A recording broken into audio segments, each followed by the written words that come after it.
Joey Eves. Gotcha. 208, Ken Smith.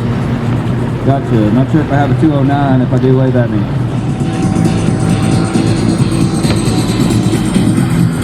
213, Chris Moore. 214, Cody Nick. 4 p.m. right here. All bridges, no wake all day. Please out of the buoy. Good luck, gentlemen. You are clear.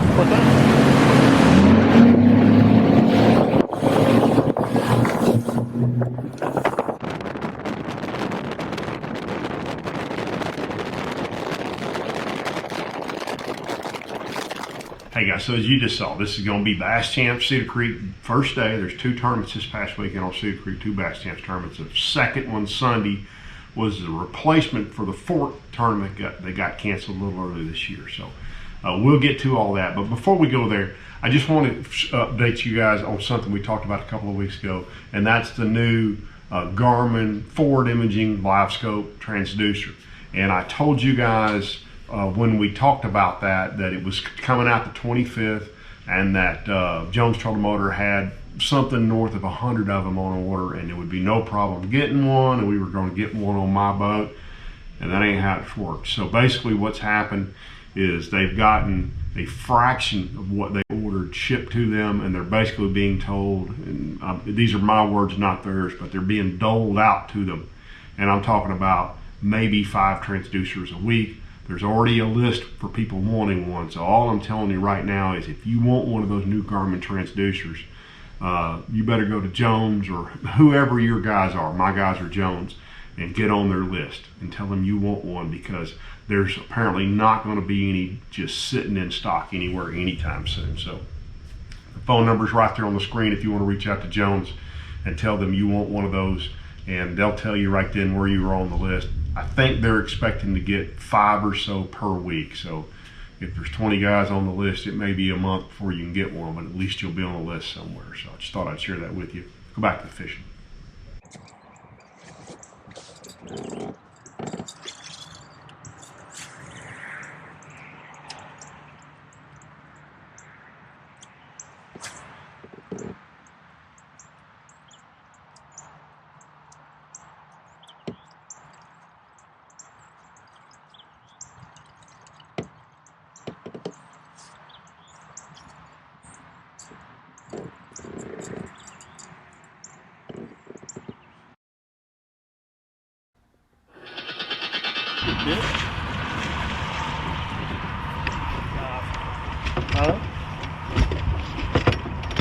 Can't.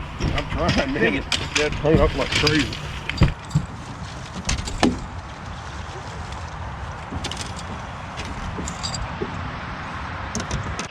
Show that into the camera.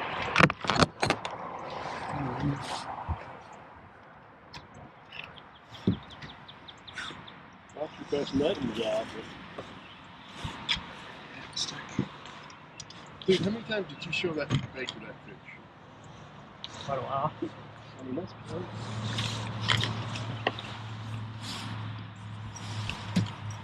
Welcome to Bass Champs. First day, Saturday. That was Terry Hawkins. That fish bowled on a frog 10 minutes ago, 5 minutes ago, and he just kept working it and working it and working it. And that fish is in that much water. Easy. Well, they actually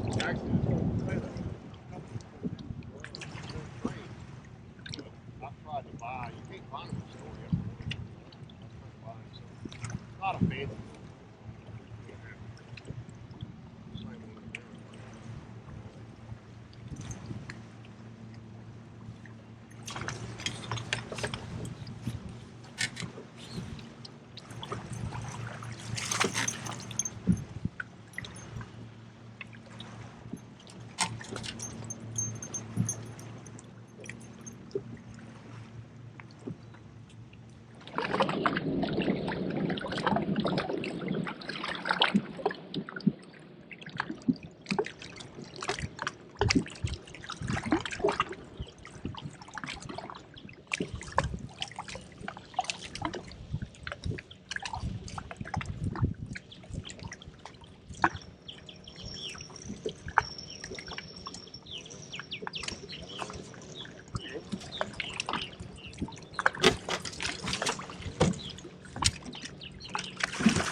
Little bitty squirrel, man. That thing is so cool.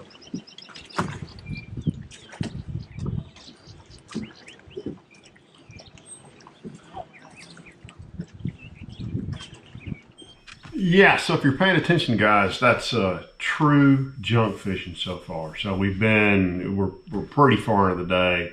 We obviously never got on anything, so we're absolutely junk fishing. We've caught a 4-pounder. Terry's caught a 4-pounder on a frog. He caught second fish on a spinner. So 4-pounder on a frog all the way in the back of the pocket. 2-pounder on a spinnerbait on a main lake point. Next fish, a 2-pounder in a brush pile, main lake, off the side of a main lake dock. Fourth fish there, off a retaining wall on a crankbait. 4 fish, 4 different baits, 4 different types, and that fish about halfway back in a pocket. So we're junk fishing, and that's all we had going, and that's what we went with. I don't think I think that got flat. I got somebody's sock. I finally caught something. I caught a sock. I'm gonna give it back to them so they can have their sock. So by the way, yes, I have the Kansas, North Carolina game going on the computer here while I'm editing this, with storms just right out in front of the house. But those of you who know Terry Hawkins know he does. Terry, unlike me, I have no filter, right? I think something comes right out of my mouth.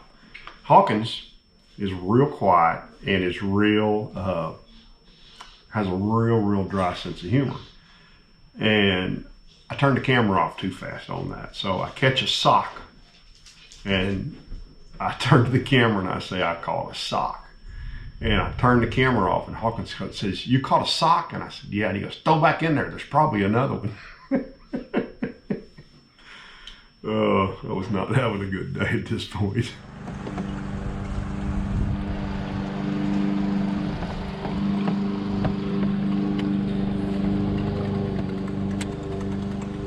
I'm not gonna call that a bite. I don't want to screw up my string and not having a bite.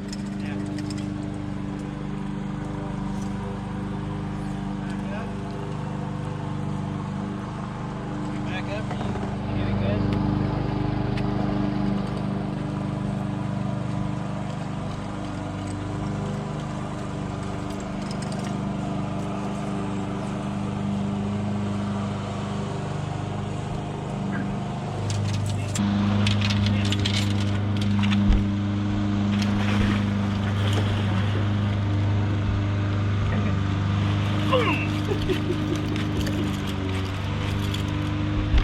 That's a good call. Come back here. I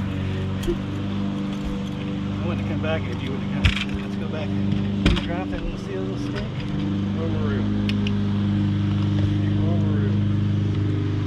Okay, so 2 things there. First off, that fish was on a stick that big around. It was and it's not that deep. It was a little bitty in that corner of that concrete culvert. There was, and I don't know what those are made for. You'd never ever put your boat in there, but there was one tiny little stick sticking up, and that fish was holding on that stick. Welcome to Cedar Creek and/or Tawakoni. That's exactly what you see. But the other thing you heard Terry say there was, he said something about, I'm glad you said come back here or something. He had just caught that little 2-pounder off that retaining wall going back into this area. And he had fished through there the week before and not been bit. And he said, do you want to go back in there? And I said, you know what, right now they could, and my words literally were, they could be anywhere, let's fish it. And sure enough, we stuck our nose back there somewhere he hadn't been bit in practice, and we caught a 4-pounder out of there. So when you're not on anything, you just got to keep an open mind. You got to keep what we did, and it paid off for us in that case.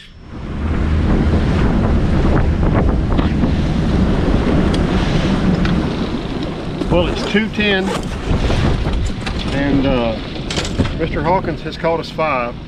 I did actually catch a fish. I caught a sock and I caught a short fish. But as y'all seen, everything we've caught's been shallow. So we've got an hour and 30 or 40 minutes left to fish. And we're just running stuff that we have or haven't fished. We're kind of working our way down the lake. Any one of these little pockets, anything in the water, I'm throwing a little bit of everything, and he's staying pretty much with the buzz bait. So we're going to just continue doing this. And, you know, we've got probably 14 pounds, but that's mostly in 2 fish. So we got plenty of room to go up if we can call a fish or 2. So we're just going to stay after it. Well, a little bit like what just happened to North Carolina. We came up just a little bit short. So we had 1477. We missed a check by just under a pound, which is not terrible considering we really never got on anything. And I'll talk about this. So the frustrating thing is now we've got another tournament there the next day.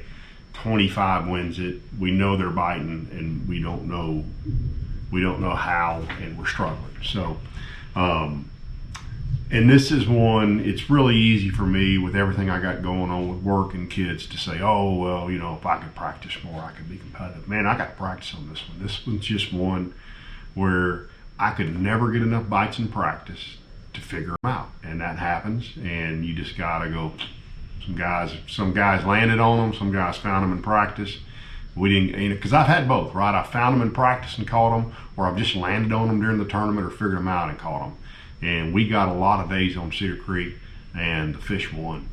So we'll be back Thursday with part 2 of this, and you'll see we figured a little something out, but not enough. But we'll share with y'all what happened on the second tournament on Thursday, and I appreciate you guys tuning in, and we'll see you on Thursday.